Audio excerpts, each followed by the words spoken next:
তত্ত্বাবধায়ক সরকার বিলোপের বিধান অবৈধ, গণভোট সহ সংবিধান সংস্কারের ধারাগুলো ফিরিয়ে আনলেন হাইকোর্ট। স্পষ্টভাবে আমাকে এবং এই ব্যাপারে যারা সোচ্চার ভূমিকা পালন করেছে তাদেরকে স্বীকৃতি দিয়েছে। সংবিধানের কিছু বিধানকে অপরিবর্তনীয় করে ফেলা হয়েছিল এবং সেগুলোকে তিনি বলেছেন এটি কখনোই গ্রহণযোগ্য না, এটাকে বাতিল করেছেন। জাতীয় নির্বাচনে ইভিএম ব্যবহার হবে না, ভোট হবে ব্যালটে, জানালেন সিইসি নাসির উদ্দিন। নির্বাচিত সরকারি সংস্কারের এখতিয়ার রাখে, আবারও বললেন বিএনপি নেতারা। সম্ভাব্য টাইম ফ্রেমের আগেও ভোট সম্ভব, অভিমত। আওয়ামী আমলের গুম খুনের নিউক্লিয়াস শেখ হাসিনা ট্রাইব্যুনালকে জানালো প্রসিকিউশন, 2 মাসের মধ্যে গণহত্যার তদন্ত শেষ করার নির্দেশ। শেখ হাসিনার বিরুদ্ধে গণহত্যা এবং গুম সংক্রান্ত যে অপরাধ সেগুলোকে মিলিয়ে তদন্ত রিপোর্ট দাখিল করতে হবে, সেই ব্যাপারে আমরা সময় চেয়েছি। আদালত 2 মাস সময় দিয়েছে। ফরিদপুর কুমিল্লাকে বিভাগ করার সুপারিশ করবে জনপ্রশাসন সংস্কার কমিশন, স্বাস্থ্য ও শিক্ষা ক্যাডার না রাখার পরামর্শ। বিডিআর হত্যাকাণ্ডের পূর্ণ তদন্তে কমিটি হবে 5 কার্য দিবসের মধ্যে, জানালেন স্বরাষ্ট্র উপদেষ্টা। সদস্য থাকবেন 5 থেকে 9 জন। মিয়ানমারে তীব্র খাদ্য সংকট, ত্রাণকর্মীদের তথ্য প্রকাশ করতে দেয়নি জান্তা সরকার, রয়টার্সের প্রতিবেদন।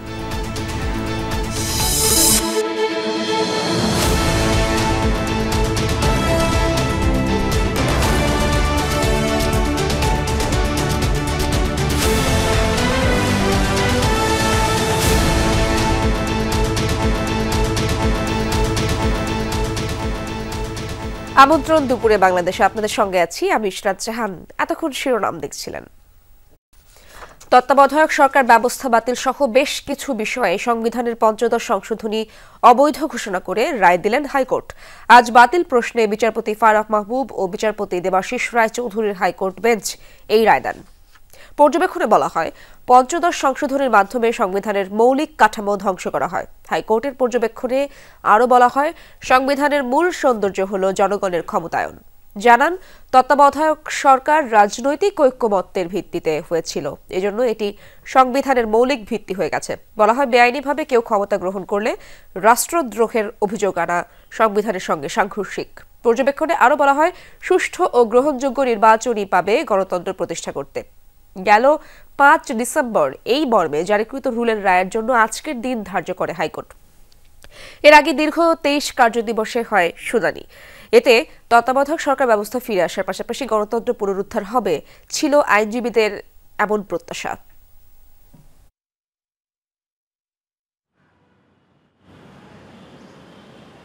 ত্রয়োদশ সংশোধনী অর্থাৎ তত্ত্বাবধায়ক সরকার ব্যবস্থা বাতিলের মাধ্যমে যে দলীয় সরকারের অধীনে নির্বাচনের ব্যবস্থা নিশ্চিত করার মাধ্যমে যে কর্তৃত্ববাদী সরকার প্রতিষ্ঠিত হয়েছিল।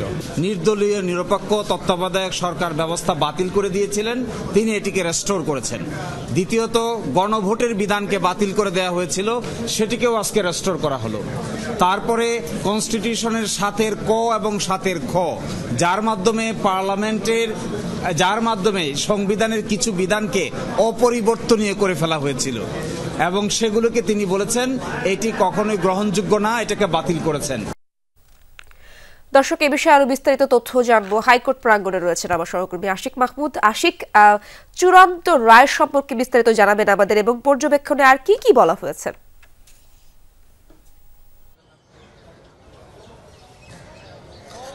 ধন্যবাদ আপনাকে। আসলে আজকে কিন্তু একটি যুগান্তকারী রায় হয়েছে। ৫০ সংশোধনীর যে আংশিক বাতিল করা হয়েছে, আমরা হাইকোর্টের বেঞ্চে, যে বেঞ্চ ফারাহ মাহবুব এবং দেবাশিস রায় যে বেঞ্চে এই রায়টি আংশিক অবৈধ ঘোষণা করেছে সেখানে ছিলাম, এবং সব পক্ষই কিন্তু বলেছে। আমরা কিছুক্ষণ আগে অ্যাটর্নি জেনারেল এবং রিটকারী অন্যান্য যে সকল পক্ষ ছিল, জামাত, বিএনপি, বিভিন্ন পক্ষ, সবাই কিন্তু বলেছে একটি যুগান্তকারী রায় হয়েছে, এবং বিচারপতিরা খুবই সূক্ষ্ম এবং সুনিপুণভাবে ভাবে সুন্দর একটি রায় জাতিকে উপস্থাপন করেছে, জাতির সামনে এটি একটি ঐতিহাসিক রায় বিষয়টি কিন্তু বলেছেন। এবং বলা হয়েছে যে এই পঞ্চদশ সংশোধনীর মাধ্যমে কিন্তু তত্ত্বাবধায়ক সরকার ব্যবস্থা বাতিল করা হয়েছিল।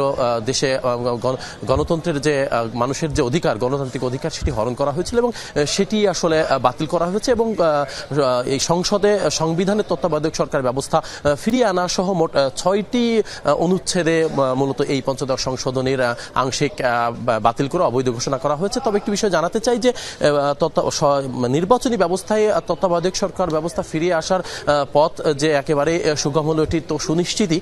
তবে এই তত্ত্বাবধায়ক সরকার ব্যবস্থার ইস্যুতে আপিল বিভাগে ত্রয়োদশ সংশোধনীর একটি রিভিউ শুনানি পেন্ডিং আছে।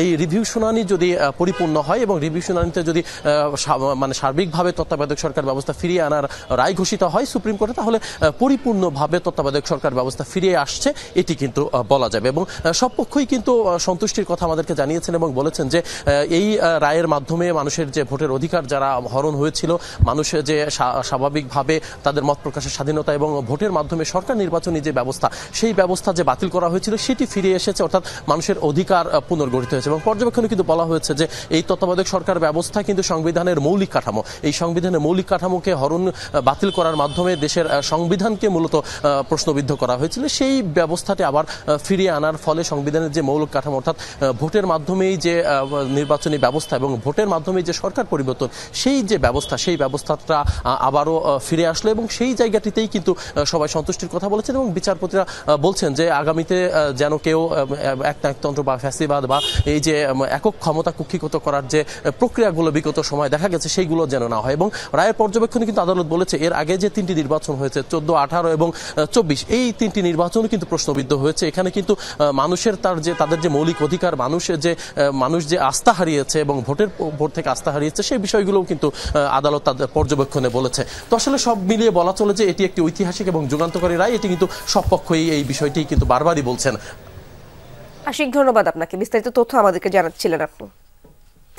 যেভাবে নির্বাচন করলে সুষ্ঠু, অবাধ, নিরপেক্ষ নির্বাচন সম্ভব, সেসব পদক্ষেপ কমিশন গ্রহণ করবে বলে জানান প্রধান নির্বাচন কমিশনার AMM নাসির উদ্দিন। জানিয়েছেন স্থানীয় নির্বাচনের বিষয়ে আপাতত কোনো প্রস্তুতি নেই, জাতীয় নির্বাচন নিয়েই কমিশন কাজ করছে। নির্বাচনে আওয়ামী লীগের অংশগ্রহণ নিয়ে নানা ধরনের আলোচনা চলছে, এটি রাজনৈতিক সিদ্ধান্ত, এ বিষয়ে কমিশন কোনো মন্তব্য করবে না বলে উল্লেখ করেন প্রধান নির্বাচন কমিশনার। একই সাথে ছাত্র জনতার রক্তের সাথে বেইমানি করা যাবে না উল্লেখ করে বলেন সুষ্ঠু নির্বাচন ও বৈষম্যহীন দেশের জন্য আন্দোলন করেছেন সবাই, সে লক্ষ্যেই কাজ করে যাচ্ছে ইসি। বলেন জাতীয় নির্বাচনে EVM ব্যবহার হবে না, ব্যালটে নির্বাচন অনুষ্ঠিত হবে। যেভাবে করলে একটা সুষ্ঠু, সুন্দর, ক্রেডিবল, অ্যাকসেপ্টেবল ইলেকশন করা যায় আমরা সেইভাবে সব ব্যবস্থা নিব। মাননীয় প্রধান উপদেষ্টা আবার রাজনৈতিক দলের সাথে আলোচনা করবেন, তো আলোচনা করে ওনারা কি সিদ্ধান্তে আসেন, এটা ওখান থেকে না আসলে আমরা কিছু। দর্শক, এই বিষয়ে আরো জানবো আমার সহকর্মী শামীম রেজার কাছ থেকে। শামীম, প্রধান নির্বাচন কমিশনার আর কি বলেছেন, বিস্তারিত জানতে চাই আপনার কাছ থেকে। হ্যাঁ ইশরাত, মহান বিজয় দিবস উপলক্ষে জাতির উদ্দেশ্যে ভাষণে অন্তর্বর্তী সরকারের প্রধান উপদেষ্টা ডক্টর মোহাম্মদ ইউনূস মোটা দাগে 1 থেকে 1.5 বছরের মধ্যে জাতীয় নির্বাচন অনুষ্ঠিত হতে পারে এমন একটা ইঙ্গিত দেওয়ার পরে আসলে দেশ জুড়ে বিষয়টি নিয়ে আলোচনা হচ্ছে। তারই ধারাবাহিকতায় সাংবাদিকদের সাথে প্রধান নির্বাচন কমিশনার কথা বলেছেন। এ সময় তিনি বেশ কয়েকটি বিষয়ে কথা বলেছেন, যেমন EVM বিষয়ে তিনি কথা বলেছেন। EVM-এর বিষয়ে তিনি বলেছেন আগের নির্বাচন কমিশনগুলোর সময় EVM-এর নির্বাচন নিয়ে যেহেতু নানা ধরনের প্রশ্ন ছিল, প্রশ্নবিদ্ধ নির্বাচন হয়েছে বলেও তিনি মন্তব্য করেন। এজন্য EVM-এর বিষয়ে নির্বাচন কমিশন আগামী জাতীয় নির্বাচনে EVM-এর কোনো ব্যবহারই করতে চান না, এমন ধরনের কথা তিনি বলেন। এ সময় তিনি বলেন EVM একেবারেই নয়, আগের পদ্ধতিতেই আমরা ভোট অনুষ্ঠান করতে চাই, ব্যালট পেপারের মাধ্যমেই নির্বাচন অনুষ্ঠান হবে, এমনটাই তিনি বলেন। এ সময় তিনি সীমানা পুনর্নির্ধারণ বিষয়েও কথা বলেন সীমানা নির্ধারণ বিষয়েও অনেকগুলো আবেদন নির্বাচন কমিশনে জমা হয়েছে, দেশের বিভিন্ন স্থানে জমা হয়েছে। সেখানে অভিযোগ করা হয়েছে বিগত সরকার সীমানা পুনর্নির্ধারণ করে আসলে অন্যান্য রাজনৈতিক দলগুলোকে বেকায়দায় ফেলার জন্য এটা করেছিলেন। এজন্য আবারও সীমানা নির্ধারণ পুনর্বিন্যাস করার আবেদন করা হয়েছে। সেসব বিষয়ে তিনি বলেছেন যে এই নির্বাচন কমিশনও সীমানা পুনর্নির্ধারণ বিষয়ে কাজ করবেন, তবে বিশেষ কোনো রাজনৈতিক দলকে সুবিধা দিতে নয়, সব নিয়মকানুন মেনেই আসলে সীমানা নির্ধারণ করা হবে। পরবর্তীতে জেনে নেব আপনার কাছ থেকে। কয়েকজন টেবিলে বসে সংস্কার করা যায় না, জনগণের ম্যান্ডেট নিয়ে সংসদে পরিপূর্ণ সংস্কার করবে নির্বাচিত সরকার, এমন মন্তব্য করেছেন বিএনপির স্থায়ী কমিটির সদস্য আমির খসরু মাহমুদ চৌধুরী। ড্যাব আয়োজিত জুলাই আগস্টের গণঅভ্যুত্থানে আহতদের আর্থিক সহায়তা অনুষ্ঠানে তিনি বলেন, রাজনীতিকদের উদ্দেশ্য খারাপ হলে কোনো সংস্কারই কাজে আসবে না। জানান, দলীয় ৩১ দফা সংস্কার বাস্তবায়নে বদ্ধপরিকর বিএনপি। আওয়ামী লীগ দেশকে ধ্বংস করার পরেও যে বাংলাদেশ দাঁড়িয়ে আছে সেটি জিয়াউর রহমানের সার্বিক সংস্কারের ফসল, এমন মন্তব্য করেন আমির খসরু মাহমুদ চৌধুরী। একই অনুষ্ঠানে স্থায়ী কমিটির সদস্য ডক্টর জাহিদ হোসেন বিএনপির কাছ থেকে সংস্কার শেখার আহ্বান জানান।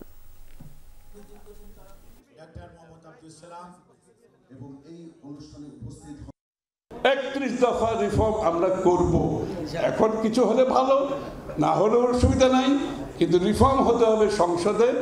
৩১ দফা আমরা আগামী দিনে জনগণের ম্যান্ডেট নিয়ে জাতীয় সরকার গঠন করে আমরা সংসদে আগামী দিনে পরিপূর্ণভাবে আমরা ৩১ দফা বাস্তবায়ন করব ইনশাআল্লাহ।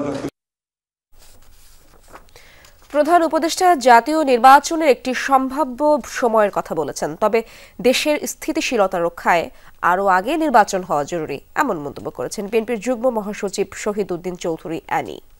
সকালে রাজধানীর ডিপ্লোমা ইঞ্জিনিয়ার্স ইনস্টিটিউটে আয়োজিত বিএনপির রাষ্ট্র কাঠামো মেরামতের ৩১ দফা শীর্ষক কর্মশালা ছিল। সেখানেই তিনি বলেন, ফ্যাসিবাদীরা এখনও ষড়যন্ত্র করছে, দেশের স্থিতিশীলতা রক্ষায় নির্বাচিত সরকারের জরুরি। এ সময় তিনি বলেন, দেশে যেভাবে গুমখুন হয়েছে তার জন্য শেখ হাসিনা এবং তার সাঙ্গপাঙ্গদের বিচার দ্রুত শেষ করতে হবে। বিগত সরকারের আমলে দেয়া সব মিথ্যা মামলা প্রত্যাহার না হওয়ায় তিনি হতাশাও প্রকাশ করেন। শহীদ রাষ্ট্রপতি জিয়া রহমানের ১৯ দফা যতটুকু পপুলার ছিল, জনপ্রিয় ছিল, আজকে ৩১ দফাকে সেইভাবে পপুলার করে নিয়ে এসে নতুন শাসন ব্যবস্থা, যেই শাসনের মধ্যে সুশাসন নিশ্চিত থাকবে, সেই শাসন ব্যবস্থা আমরা জনগণের জন্য দিতে চাই। এই যাত্রার সামনে যিনি আমাদেরকে সম্পূর্ণভাবে নেতৃত্ব দিচ্ছেন তিনি হলেন বিএনপির ভারপ্রাপ্ত চেয়ারম্যান জনাব তারেক রহমান। ফরিদপুর ও কুমিল্লাকে বিভাগ করার সুপারিশ করবে জনপ্রশাসন সংস্কার কমিশন। দুপুরে সচিবালয়ে গণমাধ্যম কর্মীদের সাথে জনপ্রশাসন সংস্কার কমিশনের বৈঠকে কমিশন প্রধান এবং সিনিয়র সচিব এসব প্রস্তাবের কথা বলেন। এ সময় জনপ্রশাসন সংস্কার কমিশন প্রধান আব্দুল মুইদ চৌধুরী জানান, সিনিয়র সহকারী সচিব থেকে যুগ্ম সচিব পর্যন্ত পদোন্নতির ক্ষেত্রে পরীক্ষা হবে।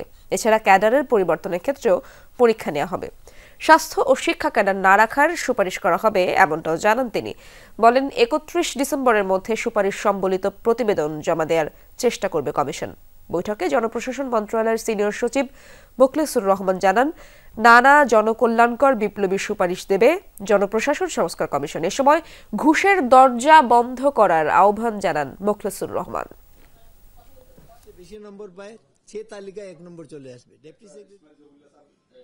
সবচেয়ে সর্বশেষ আপনারা আপডেটেড যে তথ্যগুলো ডিসেমিনেট করেন বিভিন্ন মিডিয়াতে, আপনাদের কাছেও আমরা শুনতেছি, আর দরকার লিখিত অনুভব আরো কিছু সময় আছে।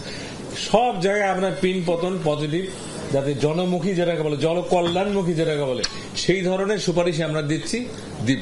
ক্যাবিনেটের এটা till it is approved by the appropriate authority, এখন যেমন চিফ অ্যাডভাইজার অ্যাপ্রুভ করবেন, ওইটা অ্যাপ্রুভেল না হওয়া পর্যন্ত cabinet division is not, it does not have the power to disclose anything.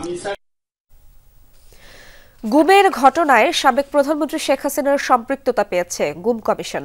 গুম কমিশনের সেই প্রতিবেদন দাখিল করা হয়েছে আন্তর্জাতিক অপরাধ ট্রাইব্যুনালে। সেই সাথে শেখ হাসিনার বিরুদ্ধে জুলাই আগস্ট গণহত্যা মামলার পূর্ণাঙ্গ তদন্ত প্রতিবেদন দাখিলে 2 মাস সময় দিয়ে মামলার পরবর্তী শুনানির তারিখ দিয়েছে 18 ফেব্রুয়ারি। সকালে 2 মামলার শুনানি নিয়ে আদালত এই আদেশ দেন। এ সময় চিফ প্রসিকিউটর তাজুল ইসলাম বলেন, আওয়ামী লীগ সরকারের আমলে হওয়া সব গুম খুনের নিউক্লিয়াস ছিলেন শেখ হাসিনা। এদিন আনিসুল হক ও সালমান এফ রহমান সহ 16 জনের তদন্ত রিপোর্ট 2 মাসের ভেতর দাখিলের নির্দেশ দেন বিশেষ ট্রাইব্যুনাল।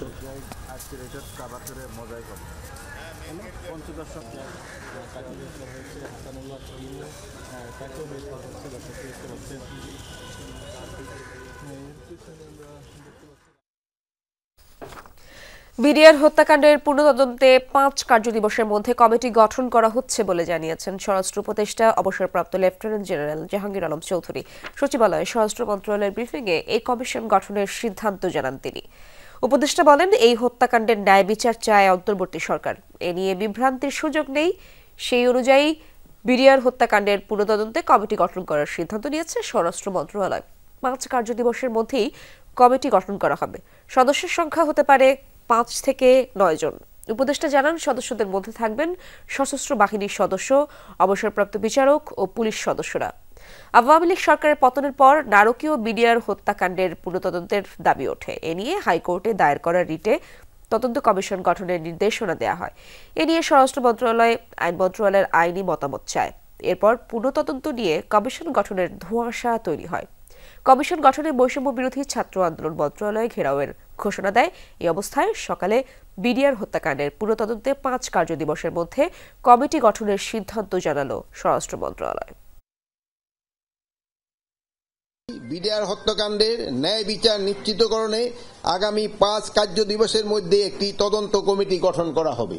এই কমিটিতে থাকবেন হলো অবসরপ্রাপ্ত বিচারক, সিভিল সার্ভিস, সশস্ত্র বাহিনী ও পুলিশের অবসরপ্রাপ্তদের নিয়ে গঠিত করা হইবে। ভারত মুক্তিযুদ্ধের ইতিহাসকে অন্যভাবে দেখে সেটা তাদের ব্যাপার, কিন্তু বিশ্ববাসী জানে এটি শুধু বাংলাদেশের বিজয়। এমনটাই বলেছেন নৌ পরিবহন উপদেষ্টা অবসরপ্রাপ্ত brigadier general doctor Sakhawat Hossain. সকালে সিলেট মেরিন একাডেমির কুচকাওয়াজ অনুষ্ঠানে ভারতের প্রধানমন্ত্রীর টুইট প্রসঙ্গে তিনি এমন মন্তব্য করেন। বলেন, নরেন্দ্র মোদী তার মতো করে বলেছেন।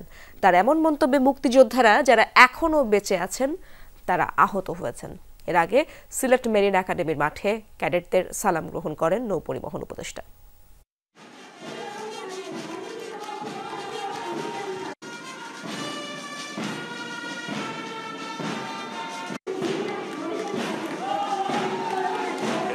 মনোরম পরিবেশে আমাদের যুদ্ধটি আমরা শুরু করেছিলাম, আমাদের যুদ্ধটি আমরা সমাপ্ত করেছি। সেখানে সাহায্য সহযোগিতা ডেফিনেটলি ভারতের ছিল, এতে তো কোনো সন্দেহ নেই। এখন ওটা যদি ওনারা অন্যভাবে ইতিহাসে দেখেন সেটা ওনাদের ব্যাপার। আমরা আমাদের ইতিহাসে মনে করি আমাদের এই মুক্তিযুদ্ধ বিশ্বের অন্যতম শ্রেষ্ঠ ঘটনা। নতুন বাংলাদেশের নতজানু পররাষ্ট্রনীতি চলবে না। যে কোনো রাষ্ট্রের সাথে সম্পর্ক হবে ন্যায্যতার ভিত্তিতে। এই বাস্তবতা মেনে নিতে হবে ভারতকে। যমুনা টেলিভিশনকে দেওয়া সাক্ষাৎকারে তথ্য সম্প্রচার উপদেষ্টা নাহিদ ইসলাম বলেন, আওয়ামী লীগের এজেন্ডা বাস্তবায়নেই মিথ্যাচার করছে ভারতীয় মিডিয়া। সংখ্যালঘু ইস্যুতে অপপ্রচার চালিয়ে দিচ্ছে উস্কানি। উপদেষ্টা মনে করেন, সহকারী হাইকমিশনে হামলা কিংবা সীমান্তে প্রাণহানির পর ভারতের দুঃখ প্রকাশ একরকমের প্রহসন। তানভীর মোর্শেদের ক্যামেরায় লামিয়া তিথির রিপোর্ট।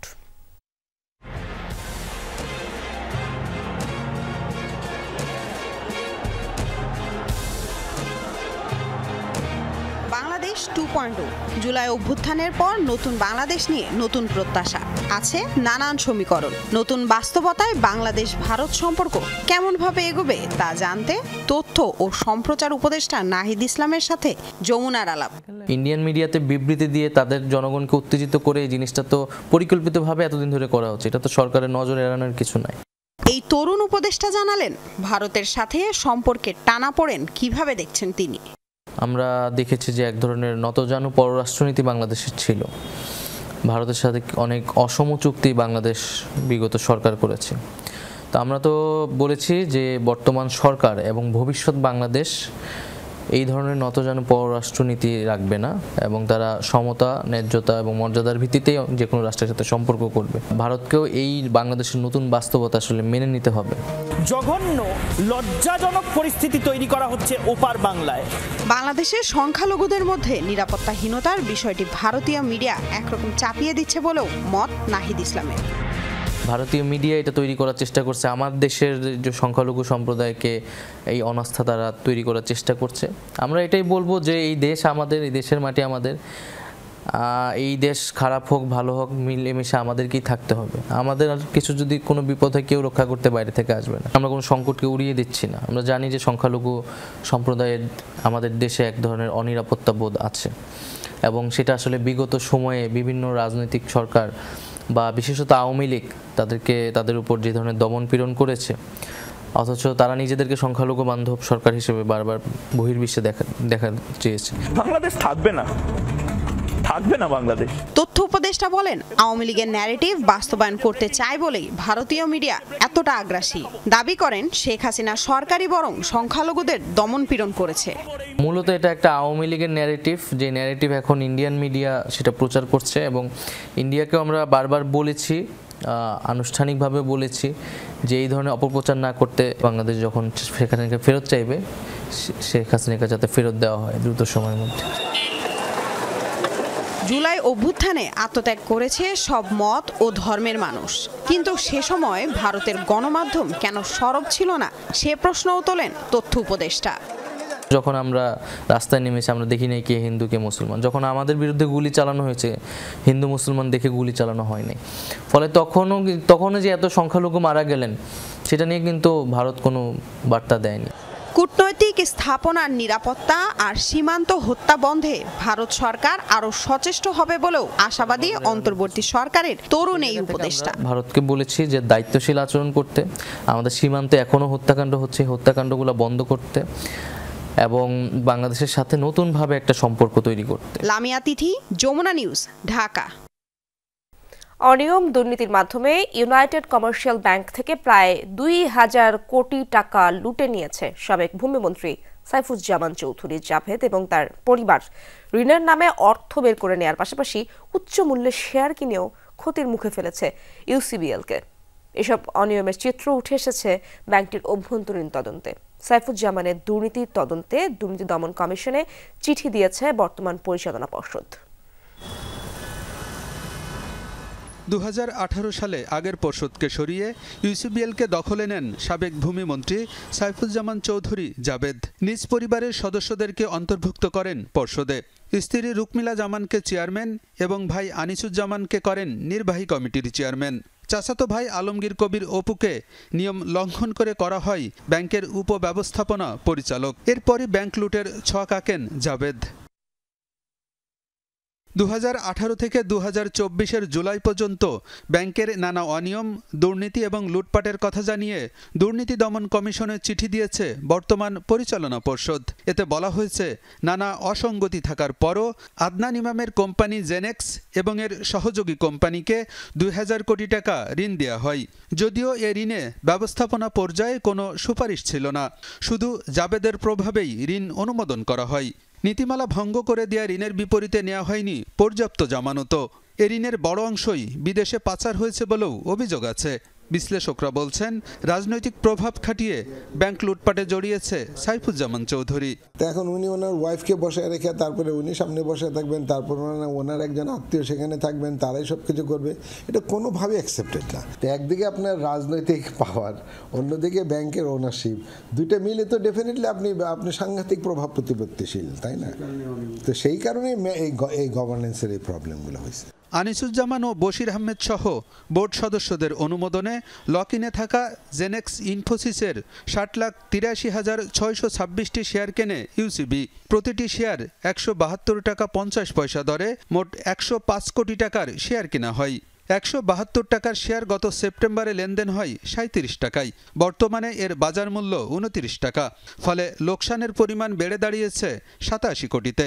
শেয়ার কেনার ক্ষেত্রে কোনো গবেষণা এবং ব্যবস্থাপনা কর্তৃপক্ষের অনুমোদন ছিল না বলেও উঠে এসেছে তদন্তে। ব্যাংক তো হচ্ছে ডিপোজিট নেবে, লেন্ডিং করবে। এখন যদি সে ইনভেস্টমেন্টও করতে যায় তো ডেফিনেটলি ইনভেস্টমেন্ট অ্যানালাইসিস তো তাকে করতে হবে, যে কোন শেয়ারটা আপনি কিনছেন এটা ক্রয়যোগ্য কিনা, এটার দাম বাড়বে কিনা বা দাম কমবে কিনা, এটার ভিতরে কন্টেন্ট আছে কিনা, এটার পিছনের লোক কারা, এগুলো তো দেখতে হবে। ওদের মধ্যে একটা কি বলে ইল মোটিভ কাজ করছে, একটা ইল যোগসাজশ ছিল। সাবেক ভূমিমন্ত্রী সাইফুজ্জামান চৌধুরী এবং তার পরিবারের ব্যাংক লুটপাটের বিরুদ্ধে ব্যবস্থা নিতে দুর্নীতি দমন কমিশনে চিঠি দিয়েছে বর্তমান পরিচালনা পর্ষদ, যা খতিয়ে দেখছে দুদক। ইউসিবি ব্যাংকের অনিয়ম খতিয়ে দেখার কথা জানিয়েছে বাংলাদেশ ব্যাংকও। এই অনিয়মের বিভাগগুলো যাদের দেখার কথা তারা নিশ্চয়ই এই ব্যাংকের এই কেসটার বিষয়ে তারা কাজ শুরু করবে, বিশেষ করে যারা FICSD-তে আছে, অর্থাৎ ফাইন্যান্সিয়াল ইন্টিগ্রিটি কাস্টমার সার্ভিস ডিপার্টমেন্টে, যারা পরিদর্শন বিভাগে আছে, যারা অফসাইট সুপারভিশন ডিপার্টমেন্ট দেখছে, তারা কিন্তু এই ক্ষেত্রে তাদের কার্যকরী ব্যবস্থা গ্রহণ করবার কথা। আলমগীর হোসেন, যমুনা নিউজ, ঢাকা। দেশের সরকারি বেসরকারি স্কুলে প্রথম থেকে নবম শ্রেণী পর্যন্ত ভর্তিতে শিক্ষার্থী বাছাইয়ে ডিজিটাল লটারি অনুষ্ঠিত হলো। শিক্ষার্থী অভিভাবকরা ঘরে বসে অনলাইনের মাধ্যমে জানতে পারবেন ফলাফল। সকাল 10টায় রাজধানীর সেগুনবাগিচায় আন্তর্জাতিক মাতৃভাষা ইনস্টিটিউটে ডিজিটাল লটারি বিষয়ক আলোচনা সভা অনুষ্ঠিত হয়।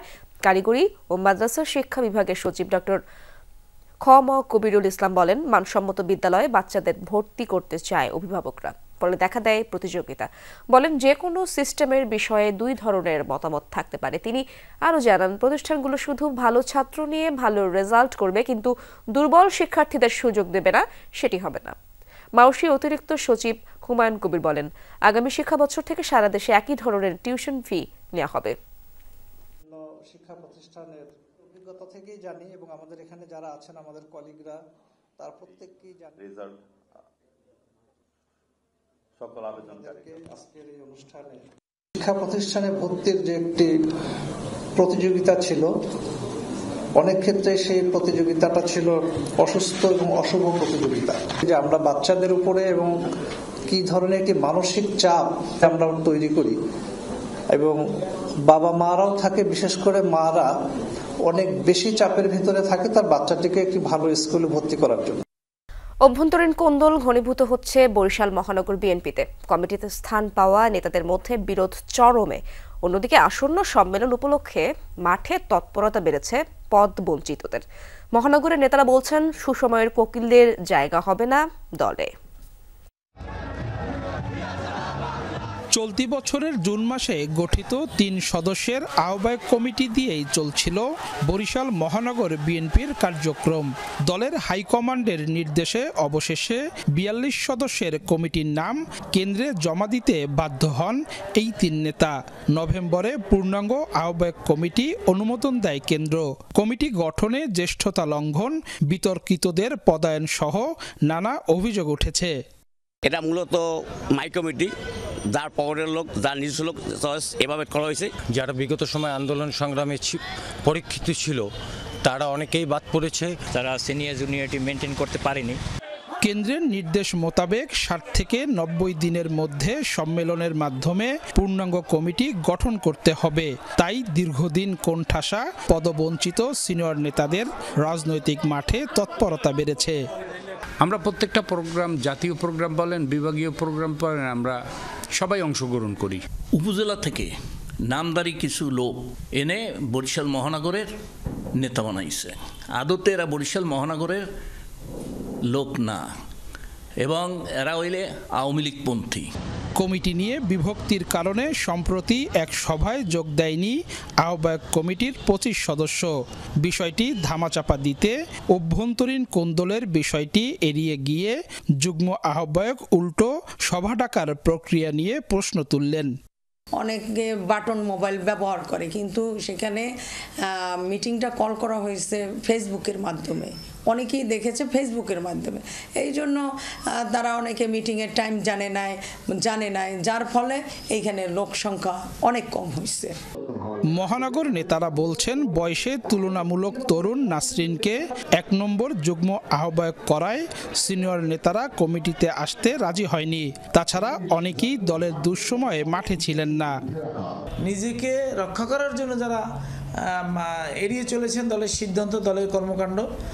তাদের তো দলের কোনো পদপদবি চাওয়ার নৈতিকভাবে তাদের অধিকার হারিয়েছেন। তাকে দেওয়ার পরে যারা মানে সিনিয়র তারা তো আসতে পারেনি, আর তাদেরকে আমরা কীভাবে নেব? আপনাদের মানে সিনিয়র নিজ তারা থাকতেই চায়নি।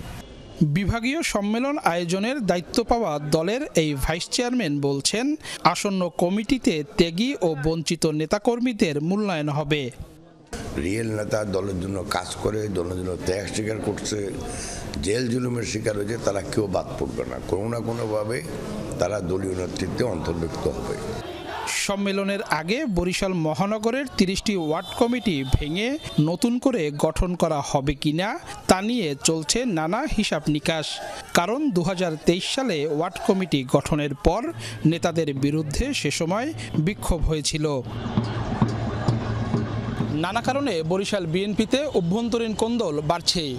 আসন্ন সম্মেলনে দলের ত্যাগী নেতাদের মূল্যায়ন করা না হলে এই সংকট আরও প্রকট আকার ধারণ করবে, যার প্রভাব পড়বে আগামীর নির্বাচনে।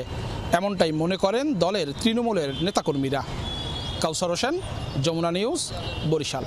প্রশাসনের সাথে আলোচনা শেষে প্রায় 4 ঘন্টা পর রাজশাহী থেকে বাস চলাচল শুরু করেছে চালকরা। সকাল 9টা থেকে বন্ধ ছিল সব রুটে বাস চলাচল। বাস শ্রমিকদের অভিযোগ, রাস্তায় গাড়ি চালানোকে কেন্দ্র করে ঝগড়ার জেরে সকালে নগরীর রেলগেট এলাকায় সিএনজি শ্রমিকদের সাথে বাস শ্রমিকদের সংঘর্ষ হয়। পরে বাস বন্ধ করে দেয় মালিক ও চালকরা। এতে চরম দুর্ভোগে পড়েন দূরপাল্লার যাত্রীরা। বাস মালিক সমিতির নেতাদের দাবি, দীর্ঘদিন ধরে বিআরটি এর অনুমোদনহীন অবৈধ সিএনজি বন্ধের দাবি করলেও এ নিয়ে কার্যকর কোনো ব্যবস্থা গ্রহণ করেনি কর্তৃপক্ষ। পরে সোমবার তানোর উপজেলা এলাকায় সিএনজি শ্রমিকরা বাসের ড্রাইভার এবং হেলপারদের মারধর করে। এ নিয়ে আলোচনায় বসে কর্তৃপক্ষ। গাড়ি ঘোড়া চলবে না, তা আপনারা যাদের স্থানে তাইতে চলে যান, গাড়ি ঘোড়া ছুটলে আপনাদেরকে ডেকে দিন।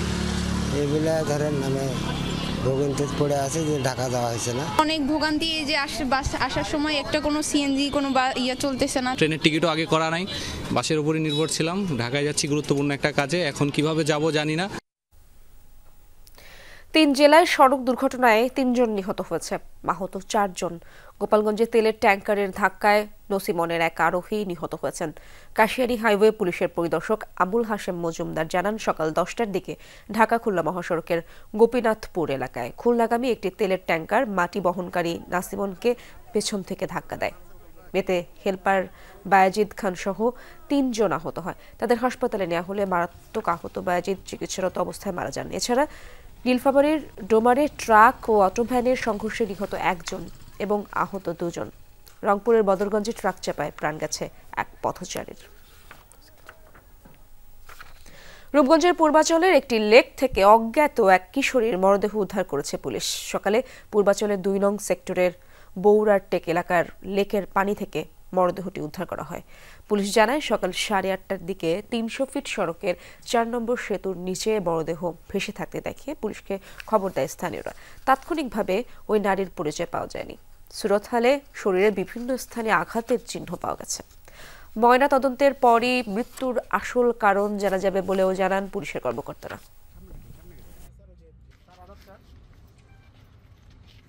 কিছুটা আঘাতের চিহ্ন আছে তার শরীরে, মুখের দিকে। মৃত্যুর কারণ এখনও আসলে আমরা সঠিক বলতে পারবো না আপনাদেরকে। আমরা অতিরিক্ত চেকপোস্টের ব্যবস্থা করেছি এলাকায়, পাশাপাশি আমাদের অন্যান্য যে আইন শৃঙ্খলা র্যাব থেকে শুরু করে অন্যান্য বাহিনীরও চেকপোস্ট এই এলাকায় আছে। তীব্র খাদ্য সংকটে ভুগছে মিয়ানমারের জনগোষ্ঠীর 1/4। তবে সে তথ্য গোপন রেখেছে মিয়ানমারের জান্তা। জরিপের অনুমতি দেওয়া হয়নি বিদেশি গবেষকদের। এমনকি ত্রাণ তৎপরতাও বাধা দেয় সামরিক প্রশাসন। স্থানীয় কর্মীদের গ্রেফতারের শঙ্কায় মিয়ানমার পরিস্থিতি নিয়ে মাসিক বা বার্ষিক প্রতিবেদন প্রকাশ করে না আন্তর্জাতিক সংস্থাগুলো। সংবাদ সংস্থা রয়টার্সের অনুসন্ধানী প্রতিবেদনে উঠে এসেছে এসব নানা তথ্য। একসময় এশিয়ার রাইস বোল হিসেবে পরিচিত ছিল মিয়ানমার, আর এখন বিশ্বের সবচেয়ে খাদ্য সংকটে থাকা দেশগুলোর মধ্যে অন্যতম।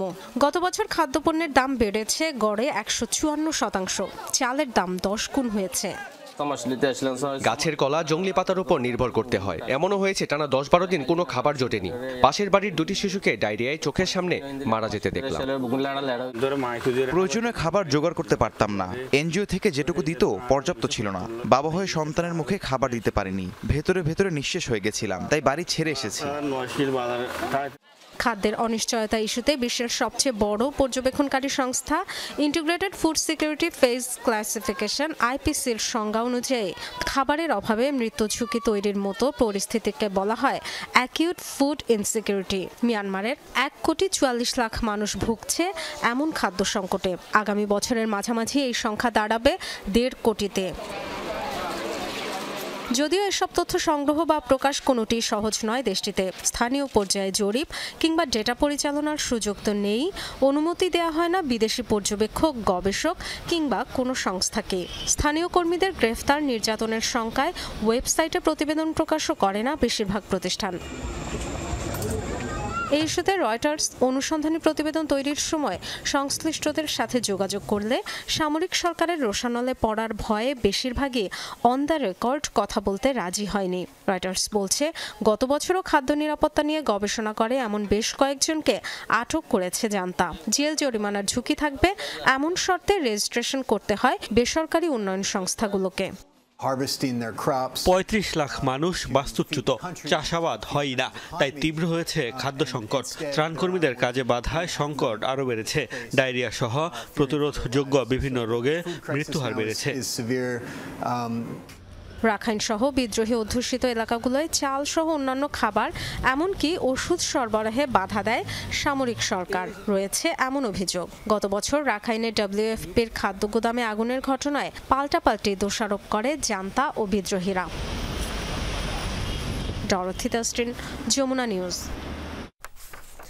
20 জানুয়ারির মধ্যে ইসরায়েলি জিম্মিরা বাড়ি না ফিরলে ভয়ঙ্কর পরিস্থিতি তৈরি হবে। সোমবার এক সংবাদ সম্মেলনে এমন হুঁশিয়ারি দিয়েছেন নবনির্বাচিত মার্কিন প্রেসিডেন্ট ডোনাল্ড ট্রাম্প।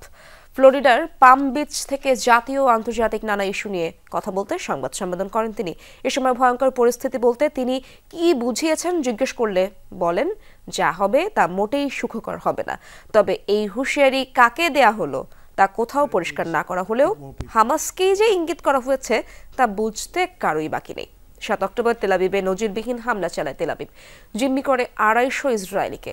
এক দফায় জিম্মি মুক্তি ও যুদ্ধবিরতি চুক্তির মাধ্যমে 100 জিম্মিকে মুক্ত করা হলেও এখনও আটক রয়েছেন আরও শতাধিক।